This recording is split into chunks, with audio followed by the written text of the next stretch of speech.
Olá, meus amores, tudo bem com vocês? Então, hoje a nossa aulinha vai ser, nós vamos fazer bandeirinha e vamos colar aqui.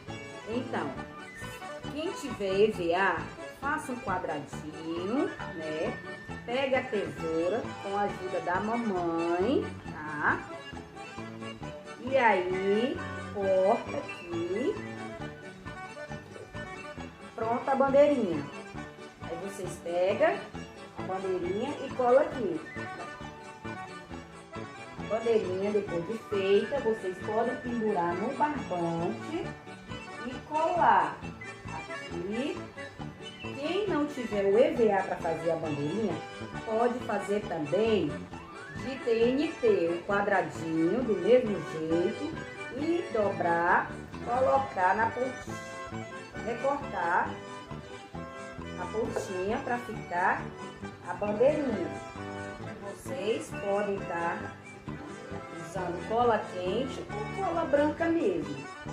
E cola no barbante.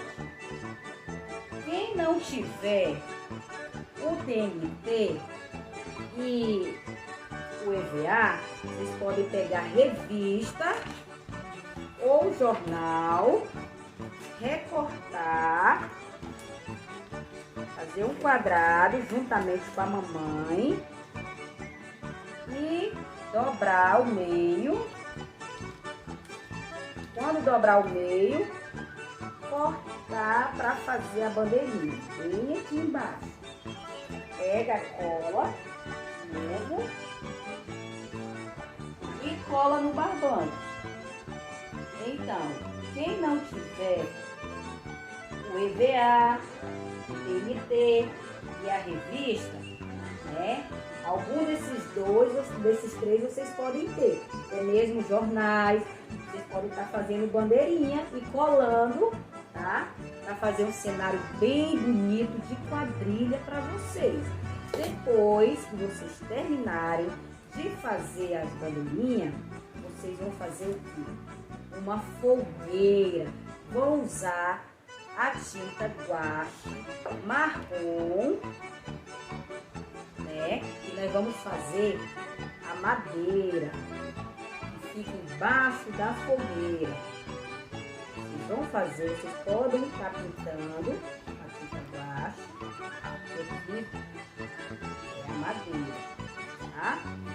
Depois que vocês terminarem, vocês podem pegar a cor vermelho e passar na mãozinha de vocês e espalhar por toda a mãozinha. Lembrando que é com a ajuda da mamãe, um adulto, tá bom? Então, depois que passarem a tinta na mãozinha, vocês vão colocar aqui na fogueira. Vocês podem colocar a mãozinha quantas vezes vocês quiserem. Se vocês não tiverem o vermelho, vocês podem estar usando a cor laranjada, tá? Para fazer o fogo, a chama do fogo. E a mãozinha de vocês, tá bom? Então, depois que terminarem, vocês podem pegar uma fita durex, né? Tirar um pedaço. As bandeirinhas também vocês podem estar colando com durex, tá? E colocar no varal que vocês fizeram com o barbante, tá bom? Podem colar aqui para secar. Então, fizemos as bandeirinhas, né? E também a fogueira. Olha só como ficou bonito, né? Então, meus amores, a professora quer que vocês façam essa atividade, caprichem e mandem foto para a professora, que eu quero ver como é que vai ficar a fogueira e as bandeirinhas de vocês do arraial. Tchau!